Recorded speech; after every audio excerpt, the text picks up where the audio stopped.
This is the Late Round Podcast with your host, JJ Zacharisa.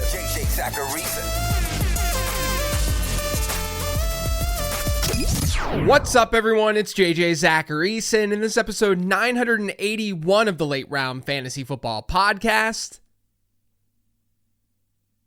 thanks for tuning in.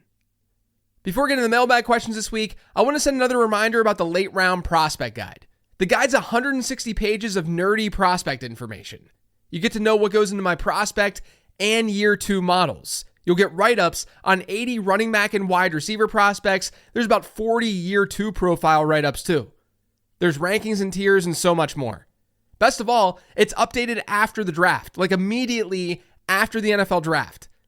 You'll have new write-ups for relevant players, you get tight end zap scores, you get updated rankings, and more on the final day of the NFL draft. It'll be all finished that night. That way, you'll be all set to dominate your rookie drafts right away. Learn more about it and get a copy by heading to lateround.com. And if you're on the site, subscribe to the free newsletter too. You get content straight to your inbox with that newsletter. Plus, it's just an easy way to support Late Round Fantasy Football. But check all of that out, lateround.com. The first question this week is from Twitter's from @FF_Rebel. It says, JJ, given your last podcast and findings on day 3 players, curious about what you think we should be doing with our 3rd and 4th round rookie draft picks. Thanks. Always appreciate the insights. Thank you. So I got questions like this a lot after that episode, which isn't that surprising. When you hear that day 3 picks generally aren't that good, you start to wonder, why am I even holding these rookie picks if we know that a lot of those guys are going to be drafted in round 3 and round 4 of our rookie drafts? Now, there are a lot of different directions that I could go with this question. But I think the first thing to remember is sort of the thing that I always go back to when I talk about Dynasty. There are 2 big categories that a player is going to fall into in Dynasty. One of those categories is production. How is that player actually producing? The other is value, as in, how is the market valuing that player? Your goal in Dynasty is not just to build the most productive roster. You can do that by buying into veteran players, immediately competing.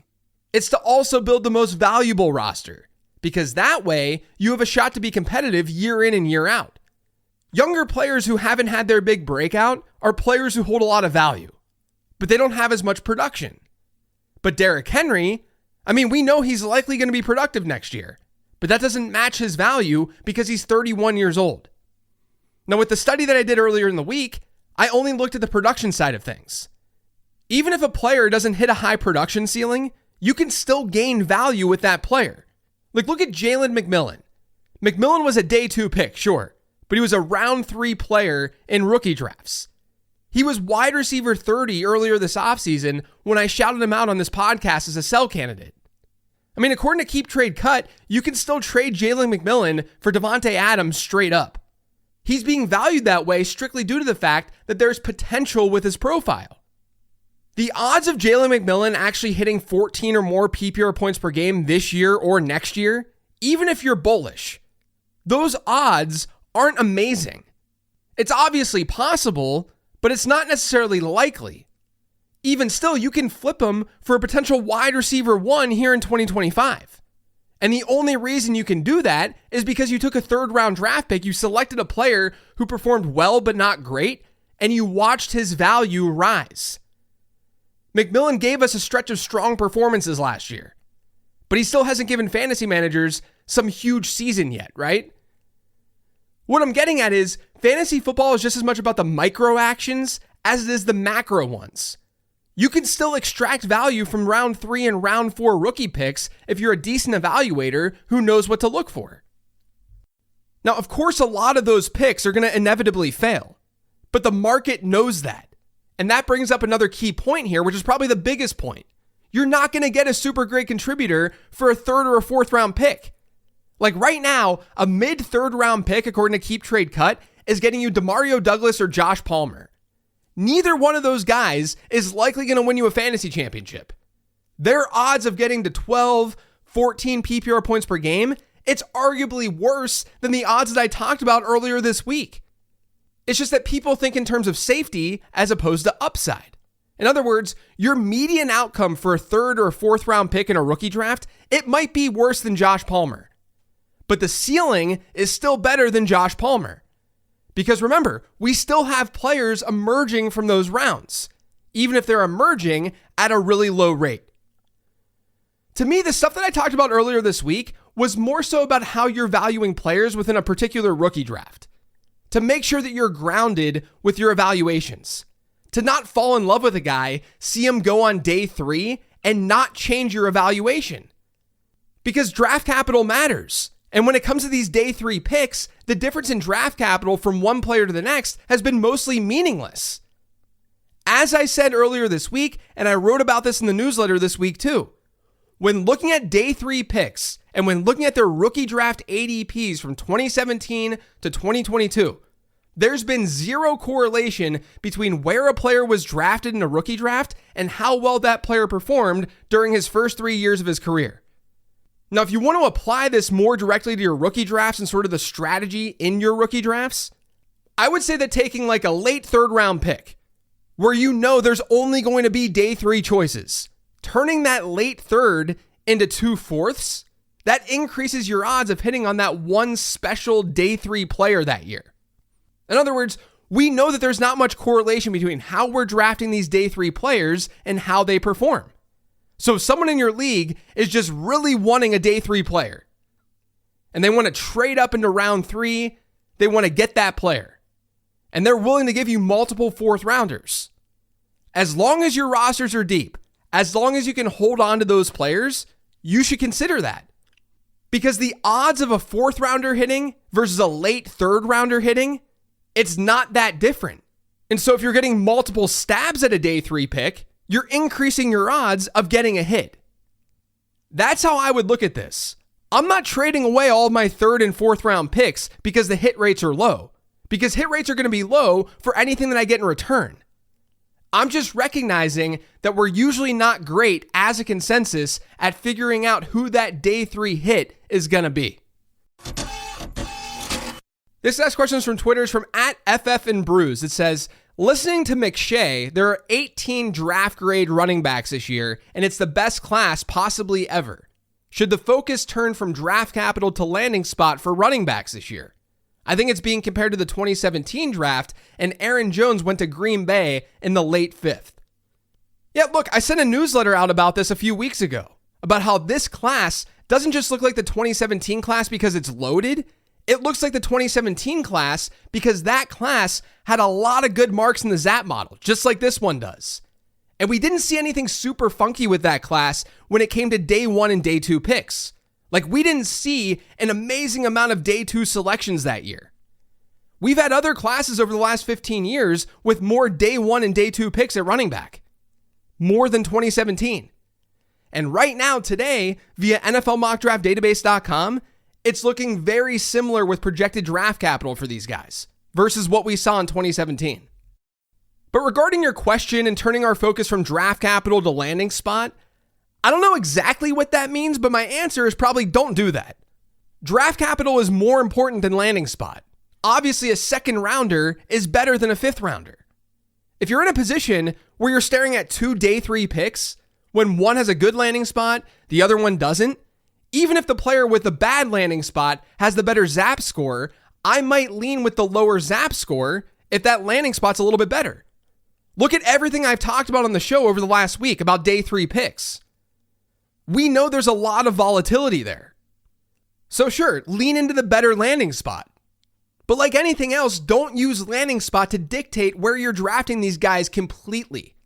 That's arguably one of the biggest reasons that we see the things that we see in rookie draft ADP. All the stuff that I said earlier this week, because people get way too excited about the destination without looking at the talent level of the player himself. I mean, even Aaron Jones. It's actually funny that you bring up Aaron Jones in this question.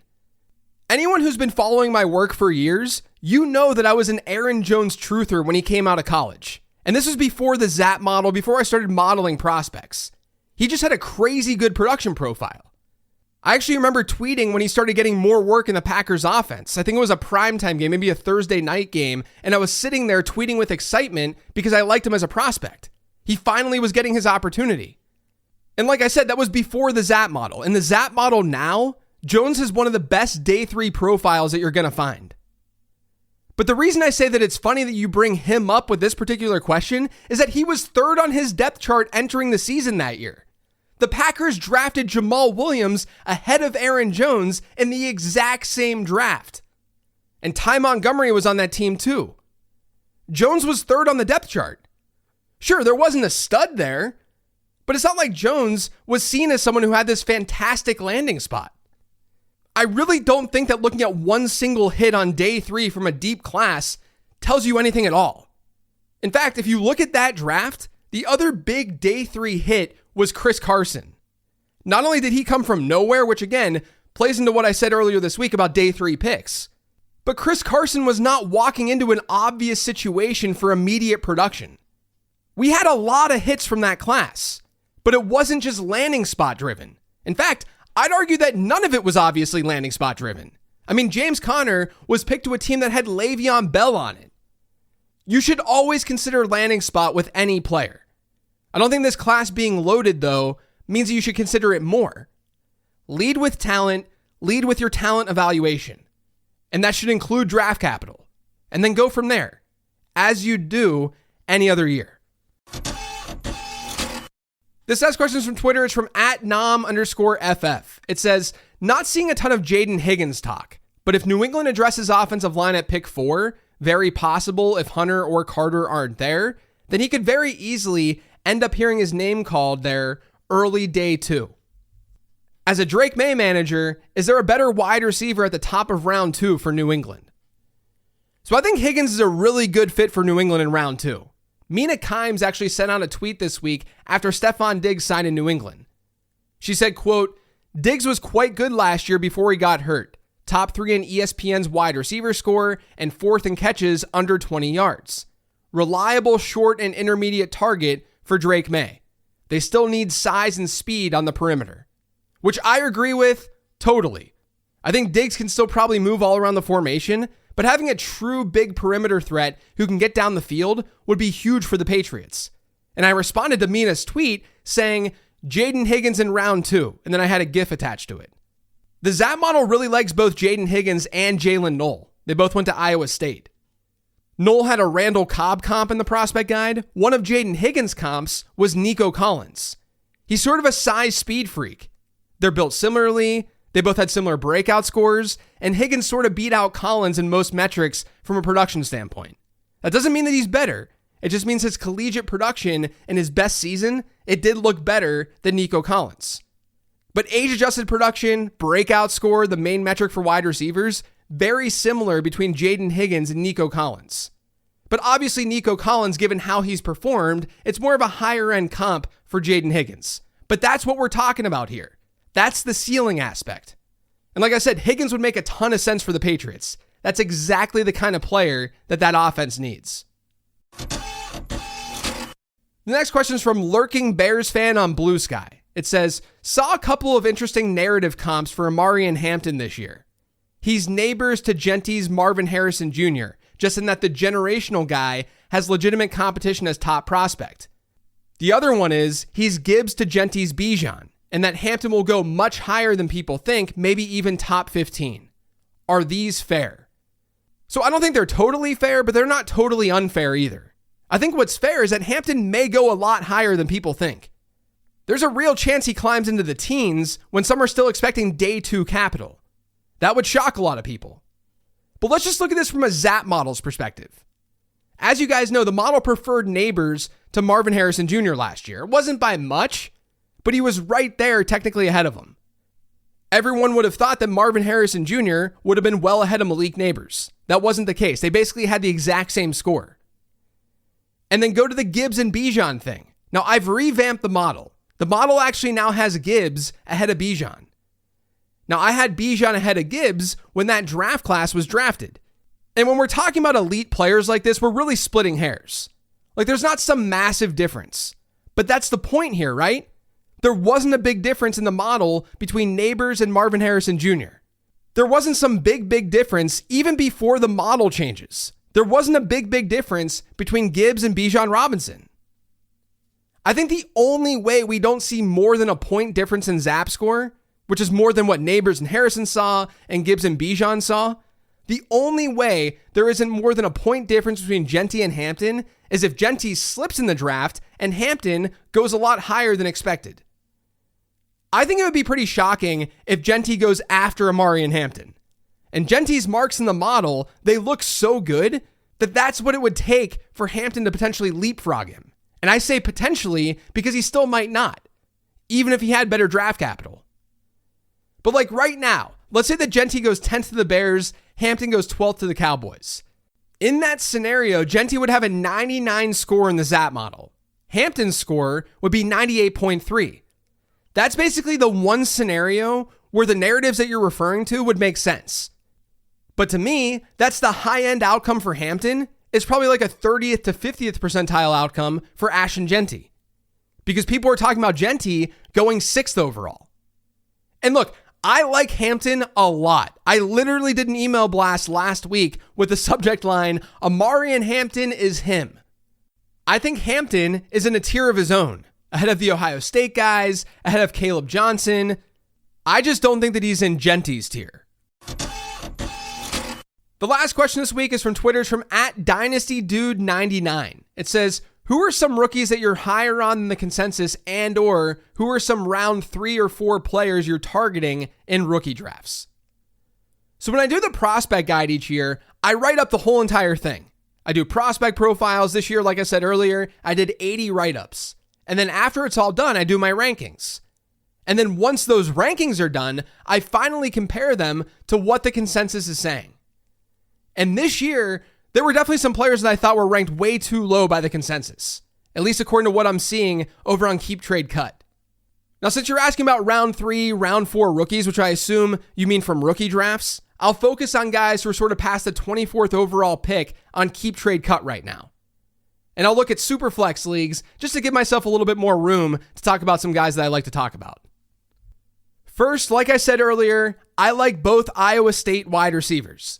They're two very different wideouts. But I talked about it earlier with their comps. I think there's a decent ceiling with both players. Jaden Higgins should be able to win in a lot of systems where I think Jalen Knoll might be a little bit more landing spot dependent. But Higgins is the perimeter guy, Knoll more the slot. But both have a chance to win at the next level. They're looking like positive draft capital delta players in the model, which means the model's likely to view them favorably versus where they're drafted, their actual draft capital. Now, Bashal Tutin, he was something I mentioned on the running back episode that I did a handful of weeks back before the NFL Combine. And then he went out and he crushed the Combine. So I liked him pre-Combine because his metrics in the ZAP model looked pretty good. And then he looked like a really, really good athlete. Now, if he goes top 200 in the draft, he'll become just the 4th running back in the ZAP model database with top 200 draft capital and a 110 speed score while measuring under 5'10" and 215 pounds. So to put that all another way, he's fast for his size, but his size isn't that huge. The other 3 backs are Jerick McKinnon, Kenneth Walker, who I think Tutin kind of comps to on the higher end, and then Jahmyr Gibbs. I really, really hope that Tutin gets day 2 draft capital because he's a home run threat who can catch passes out of the backfield. Now, with that being said, I think there's some volatility here. I think the upside comp, like I said, it's kind of like Kenneth Walker. The downside comp was Darrington Evans. So I don't think he's a flawless prospect by any means. But probably the one player who I thought was just insanely undervalued when I did my rankings was DJ Giddens. This is straight from the prospect guide. Quote, let's have some fun with numbers. There are only 9 running backs in the model's database who had a speed score of at least 110, a breakout score of at least 75, and a best season total yards per team play rate north of 2. Those guys are stud after stud. Todd Gurley, Ezekiel Elliott, Joe Mixon, Leonard Fournette, Saquon Barkley, Jonathan Taylor, Najee Harris, Breece Hall, and Kenneth Walker. Giddens hit those marks. Now, I started that section off by saying, let's have some fun with numbers because I'm using Giddens' numbers as a baseline here, which means everyone on that list pretty much had better numbers than Giddens. But it's still a pretty cool list to be part of. Giddens has solid size, he tests as an awesome athlete, and he has just enough to his receiving profile to tell me that he can be a 3-down back in the NFL. So if he goes day 2, watch out. I'm also a fan of Jarquez Hunter. I think he checks a lot of boxes. He may be a little bit undersized at 204 pounds, but he's not super tall. He's 5'9". His build is actually fine. He had a really good breakout score in the model, and compared to the rest of the class, Hunter was 5th in career avoided tackles per rush. It's according to PFF data. He was 9th in career explosive run rate, and he was 9th in career yards after contact per attempt. And that's within a loaded class. So I think he's really undervalued right now, though I do expect him to go on day 3. And then I'll give you one more, Rocket Sanders. If you want a really simple way to spot upside running back value in fantasy, first find pass catchers, but also find pass catchers who are big and fast. And that's what we get with Sanders. Sanders is one of 13 running backs in Zap model history, which dates back to 2011, who weighed 210 or more pounds at the combine, ran a sub 4.5 40, and had a breakout score above 80.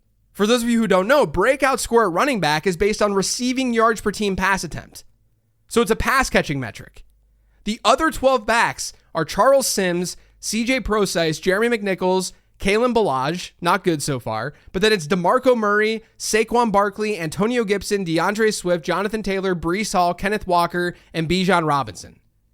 Now the problem is that obviously Sanders fits more of the mold of the former group, the worst running backs, than the latter group, because the former group had worse draft capital attached to them. But he dealt with injuries. He still had a pretty well-rounded production profile. He's almost definitely going to look strong in the model post-draft versus where he was drafted. But as we know, day 3 picks aren't going to pan out at a super high rate. We can't get our hopes up too high. But I do think that Rocket Sanders looks good objectively and analytically. So that's my list here in March. There's definitely more, but I think those are some of the bigger ones who stood out. And of course, this is very, very subject to change. That's it for today's show, though. Thanks to all of you for listening. If you yet subscribed to the Late Round Fantasy Football Podcast, make sure you are by searching for it pretty much anywhere podcasts can be found. And don't forget to follow me on Twitter and on Blue Sky at Late Round QB. Thanks for listening, everyone. I hope you have a great weekend. I'll talk to you next week.